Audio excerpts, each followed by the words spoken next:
Hello again, homies. It's James Finnerty with the Rewind Electric Show.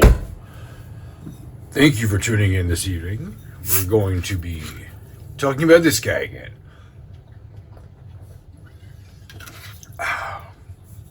After a sip from our not a sponsor. So, if you watched a couple episodes back, you will remember I bought this Big Muff on a Reverb. It is a vintage Ram's head, and I bought it like this. Looks pretty nice, right? It's got all the things you would want. It doesn't have any of the holes you wouldn't want. It's just missing the knobs, but no problem. I had arranged for some replacement original knobs. Well, we're going to recreate what happened. I did this to take these knobs off and put the new ones on and said, wait a minute, what's going on here? These are not the right shafts. These are metal and solid and round. As a fella who's got a couple of Big Muffs, that's what they should look like. See the difference there? These are plastic D-shaped shafts.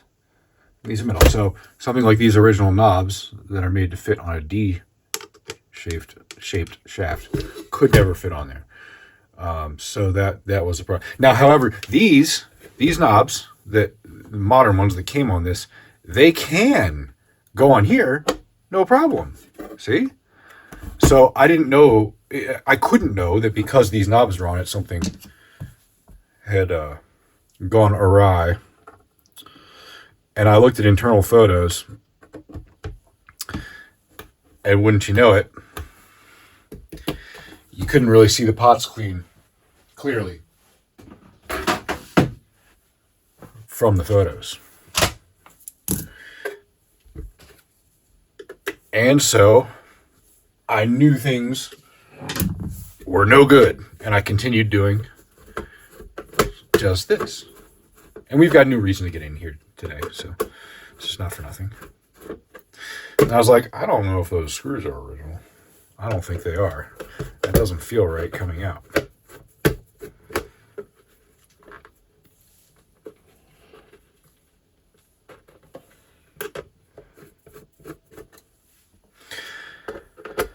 And I continued along taking these screws out.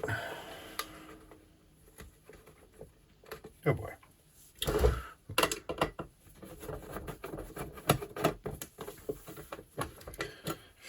And popped it open. And then we saw the two jacks. This switch, the battery clip and lead, and all three, 1, 2, and the third guy's up there, we'll see him in better shape in a second, pots were all modern and had been changed. And it was a bit heartbreaking. I was certainly disappointed. I was a bit disheartened. I was certainly distracted in that video. I went back and watched a little bit of it for a reason or two. And I was definitely bummed out. I wasn't pleased. Anyway, that aside, I'm going to continue taking this apart, and for good reason, as we'll see.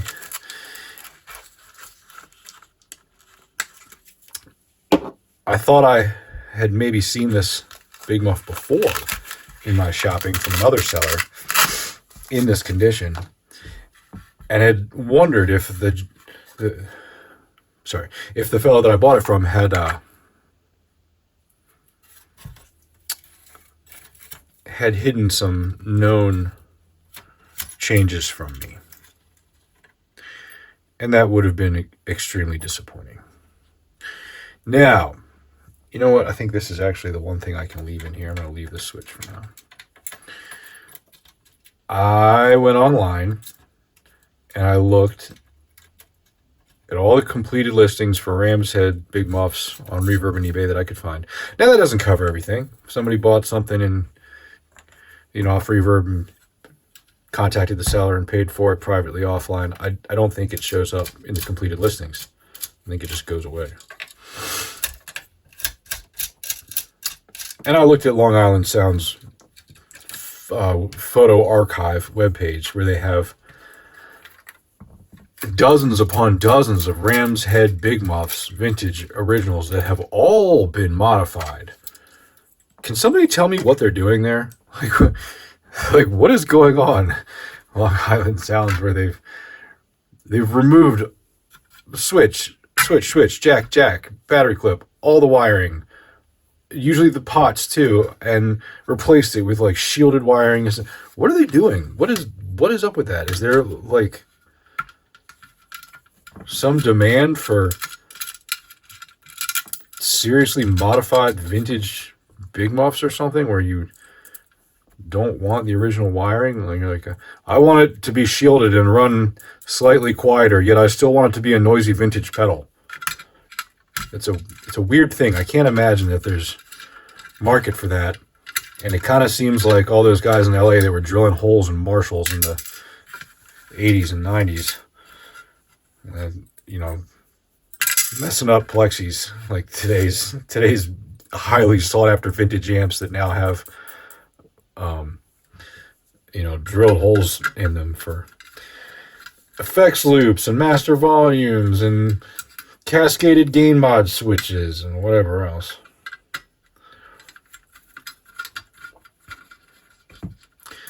Anyway, and I did not find this one. So I couldn't find anything to prove that the seller knew. Like if I had found that the seller bought it from another listing where it disclosed all that stuff, and then he sold it without disclosing any of that, hiding it in the photos, that would have really, really, really annoyed me. But I couldn't, so I gave the guy the benefit of the doubt. And talking to him a little bit, I'm inclined to believe him. He said I know more about these things than he does, and I believe that to be true. So he said his tech did it. He didn't know. Okay. And he didn't offer a refund or anything. I just sent him some photos and said, this is what happened. This is what's not original. I'm disappointed. Here's a list of the non-original things. Here's photos showing it. And he just came back and was like, wow, yeah, well, you know more about this than I do. I assure you I didn't do it on purpose. But it sounds pretty great, right? And that was his response. And I was like, yeah, if I wanted to complain about the sound and not the, not the condition of the unit, I would have done that. But so I responded, yes, it does sound quite good, but it's not worth what I paid. So we came to terms on it. I requested a refund through Reverb for an amount that I thought was generous on my behalf. Like I was being generous and giving him more than I probably would. But the fact of the matter is, it did sound really great. And if you heard that video comparing it to my other one, this can certainly hold its own. May even prefer it. So we're good. That seller and I'd buy from him again. It worked out quickly enough, and it worked out fair enough. Probably more fair for him monetarily. He probably got the better end of the money deal, though it wasn't unreasonable. And I got the better end of the sound deal because it does sound fantastic. And as it turns out, I have all the parts to restore this except the pots. I have the pots. Let's see. Now that we're at this point, I do have enough 100K pots. Let's see. Like this weird Electro-Harmonix kind. That's not 100K. Let's see. All right. 70s Electro-Harmonix. So I have two from 1977 and two from 1973. All right. That pedal the one I just got should probably have 73, 74, or 75 dated pots. So I'm okay with using those 73s, but I'm missing one. I don't have a third one. I guess I need to find another 73. So note to self, find another 1973 pot. You'll also notice here in this bag, I have 1, 2 jacks, an original toggle switch, an original foot switch, and 4 original screws. So a battery clip. That's what's left. Oh, feet. I do have original feet. I don't. Oh, that one doesn't have it. That has the corrugated rubber pad on it. Do I have an original battery clip? I'm sure I do. There's some more parts in here.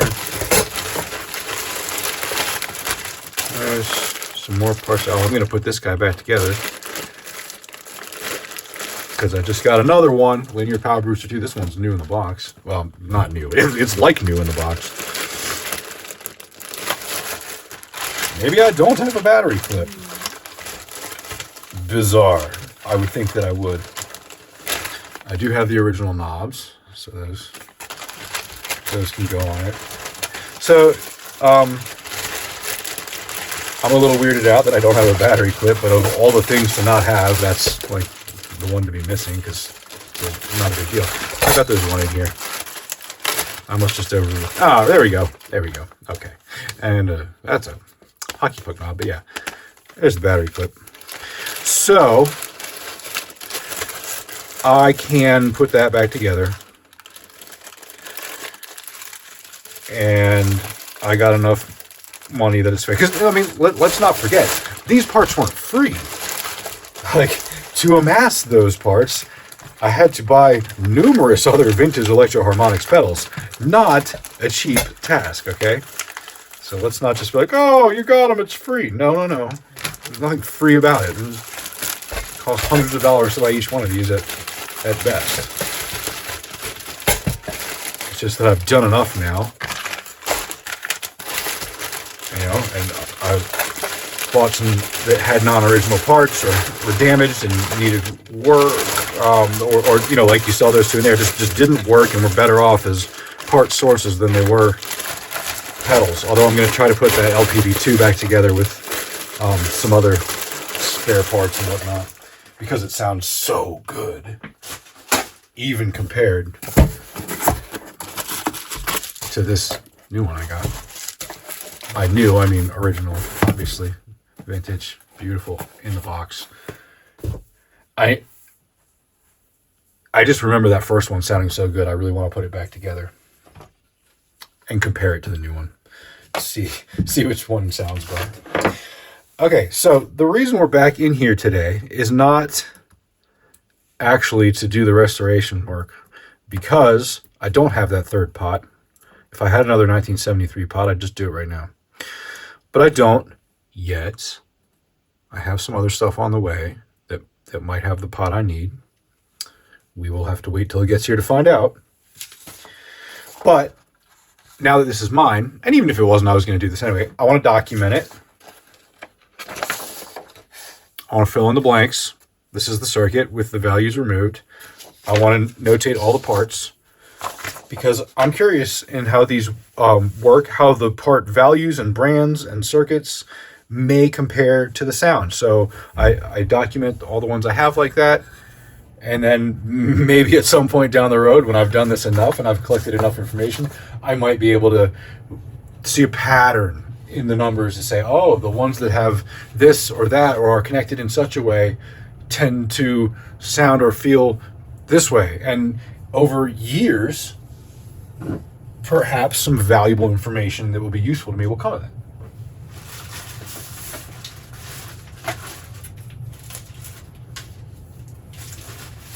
It's a slow process, but see, I've got a folder here of vintage Big Muff info with the same thing as I just described. And so today we're going to do it for this guy. Now, I'm not going to make you sit here through all of it, because the resistors are something I can just do from the photo and the color codes. But I'm going to go through the cap values and the transistors. Pots we're not going to worry about because they're all 100K linear, except these are the wrong ones anyway, so there's no point. Okay. I've got this camera at a funny angle to be doing this, I gotta tell you. Let's do the transistors first, because I think we're gonna find that these are the Fairchilds. And they have the part number of FS369999. Yeah, that's what we'd expect. And do all of them have that part number? That's what we would be wondering. Let's see if I can get close up there.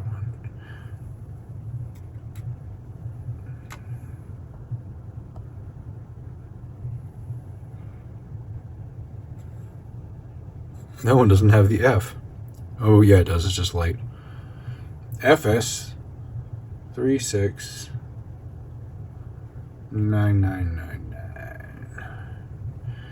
And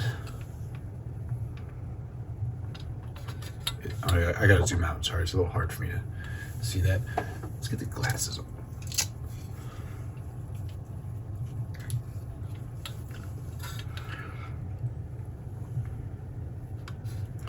Try to do this on camera as much as I can. FS369999, yes. Other part 335. You know, they might have a 335 on it too. FS36, yeah. So they all have that same part number on it, and that's a I believe that's the stock house number for another part, which I don't remember, but I published that in my previous either the RAM set or the triangle inspection video. One of those two. It's published there. Okay, we're going to do the capacitors starting, we'll go kind of by type and from left to right, top to bottom. So we're going to do the electrolytics first, because there's only 3 of them in this case, and I think these are probably the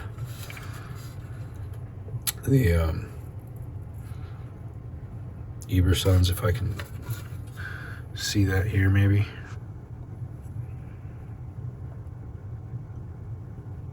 Yeah. And that is a 10 microfarad, 6 volt, and I bet they all are. Yes. The central one here too is also a 10 microfarad, 6 volt, and then this guy here is a, let's see, 10 microfarad, 6 volt. Wouldn't you know it? No surprise there. All right, and that's it. That's it for electrolytics. C5 up here, I believe this is the input capacitor. Well, let's look. I've got my chart right here. No, C1 is the input capacitor. I lied. And that's right here, and that's that 10 microfarad. Now, isn't that something? Remember we did the input-output caps test with the decade boxes, and found that until you got down to, I think it was like 0.68 at best, was the highest value that you could start to hear a difference in bass. However, this one has much tighter low end and less bass than my other, which also has 10 microfarad input capacitors and electrolytics throughout it. So obviously those are not what's shaping the overall bass response of these pedals. Something else is, and there's lots of opportunities for that. Okay, I didn't note those values on my paper, so I'm just going to do that real quick. Can't forget to do that. These are, oh, I gotta turn this around because I'm not a lefty. I'll leave that other sheet out for now too, in case we want to look back at it. And they're all 10 and 6 volts, yeah. So 10, 6, 10, 6, 10, 6. Okay. Let's move on to this ceramic disc cap right here, and it's under this pot, but I can see it is a 0.1 microfarad, 50 volts. So this is a 0.1 50 volt, and it's a Z5V. We can see that too. That's the type of ceramic cap that it is. Okay, let's continue on with the ceramics, and then we'll get to the films after that. So the next one here is right here, and it's 0.004.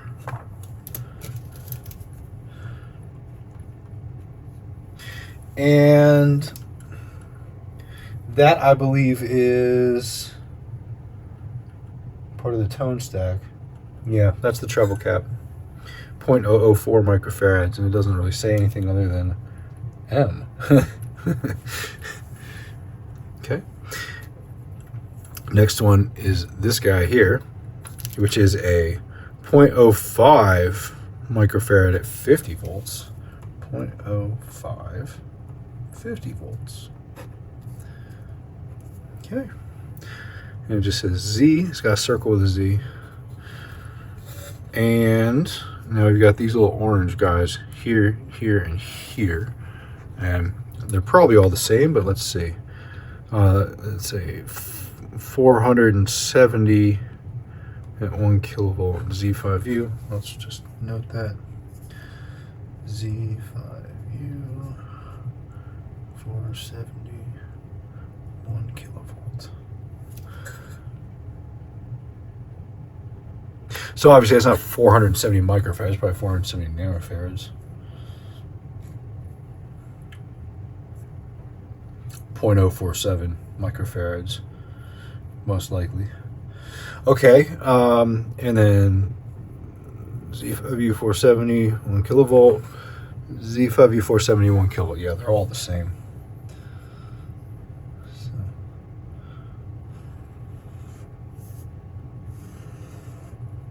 Okay. Yeah, we can F S 3 6 9 9 9. That's all of those. Okay, we're moving right along here, guys. Is that all the ceramics? Yeah. 1 2 3 4 5 6 7. 1 2 3 4 5 6. 1 2 3. Really? 1 2 3 4 5 6. I don't know where I got 7 from. Apparently I can't count. Okay, so we're moving on to these films. These are the brown drops or brown turds, whatever you want to call them. And this guy here is a, well, 0.1, I think. Is that what that says? Yes, 0.1. 0.1 100 volt. And it's the same printing as this one. So if you want to know what it says and what it looks like, that would be, there we go, right there. 0.1, 20%, 100 volt, 240.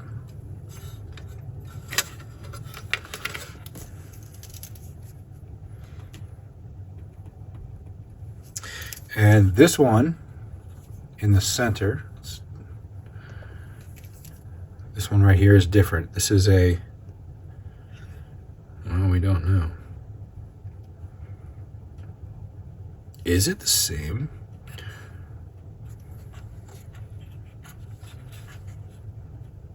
There's some wax on it.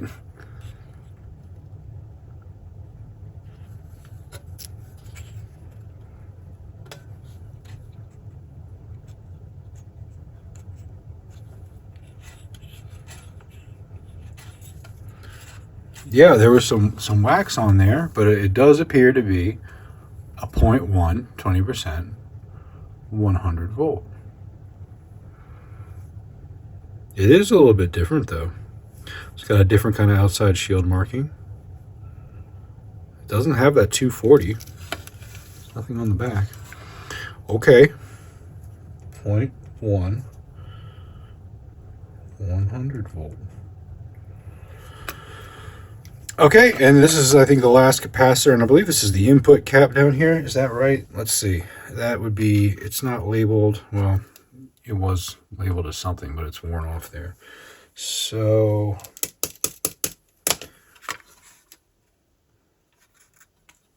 where does it go? It goes to the outside lug of this pot, which is tone.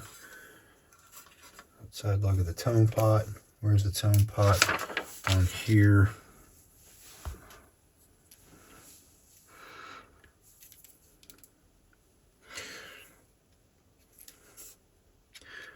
Oh, okay. So that would be the base cap.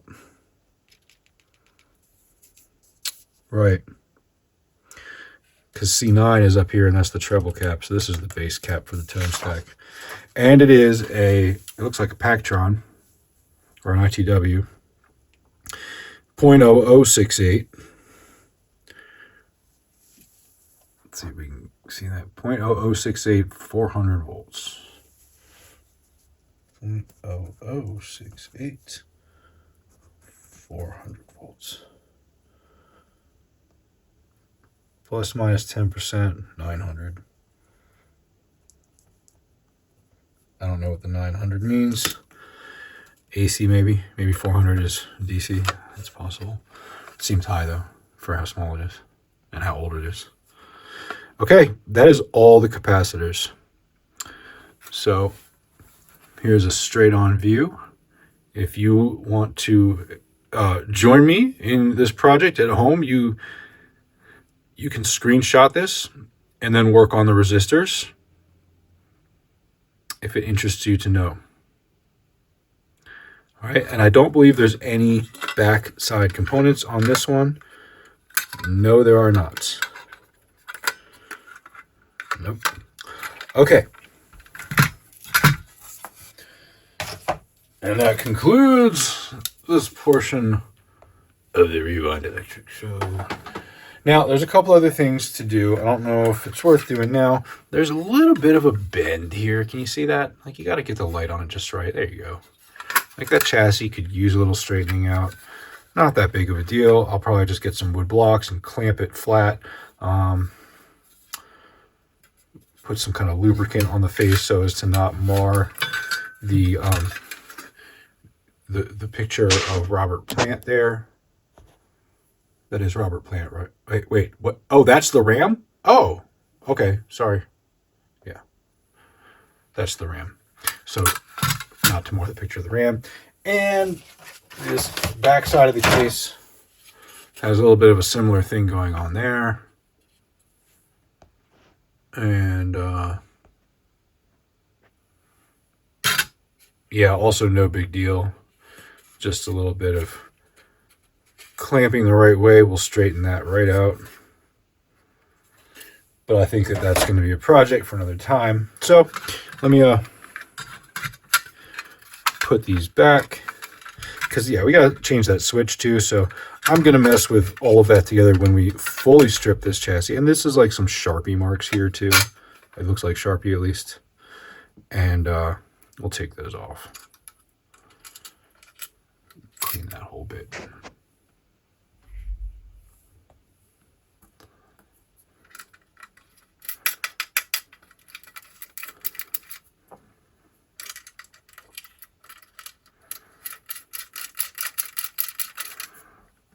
I don't suppose you guys really want to sit here and watch me put this back together, do you? Maybe. It's only going to take a second, so I guess I'll leave it on. And you can choose whether to close your eyes and drift off to sleep if you haven't already. Or, I don't know. Change the channel. Watch something worthwhile. Enjoy yourself some Rick Beato or Rhett Shull or whatever you watch. You know what? Why don't you watch some Tone Talk with Dave Friedman and Mark Uzansky? That's what you should watch. Go watch Tone Talk. Don't watch this garbage. You're wasting your time watching my channel. Go learn something cool about amps. I like how these screws were original, even though the switch and every other piece of hardware and such on this pedal was changed. But those screws, those are original.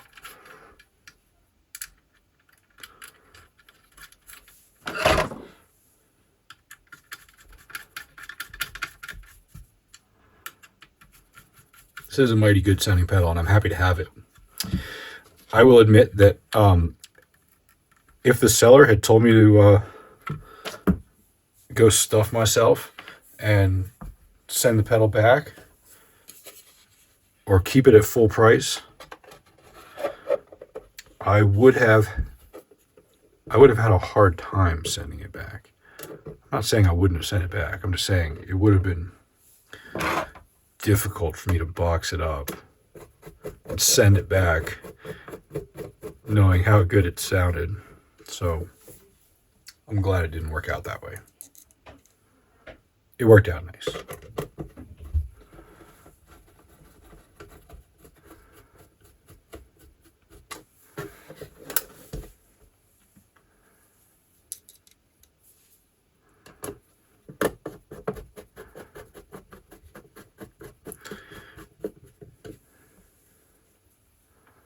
I'm not tightening any of this stuff down because it's just like a matter of days. I would probably do the restoration right now, except that it's one of the pots. So if you think about it, there's no way to change any two of those pots, leaving one more for later where you don't have to take the entire board out all over again. So I'm not going to do that. I'm going to just leave them. These knobs are, these are kind of cool. I mean, they're weighty. These are solid. It might be, I think they're aluminum. I was going to say brass, but I think they're aluminum. So, yeah. Alrighty then. We're all done. Thanks, guys. See ya.